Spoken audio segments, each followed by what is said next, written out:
జిల్లా దేవీపట్నం మండలంలోని ఒక ఎంపీపీ పాఠశాలలో మిడ్ డే మీల్స్ లో ఉపయోగించాల్సిన కోడిగుడ్లలో ఫంగస్ పట్టిన గుడ్లు బయటపడటంతో కలకలం రేగింది.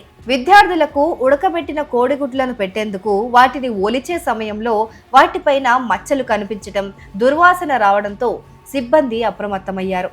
వెంటనే ఆ గుడ్లను విద్యార్థులకు ఇవ్వకుండా పక్కన పెట్టేశారు.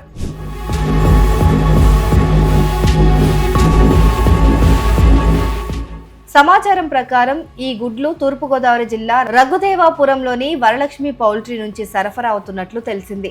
గతంలో మారేడుమిల్లి మండలం దేవరపల్లి హాస్టల్లో కూడా ఇలాంటి గుడ్లే ఉపయోగించడంతో విద్యార్థులు అస్వస్థకు గురయ్యారనే అనుమానాలు వ్యక్తమవుతున్నాయి.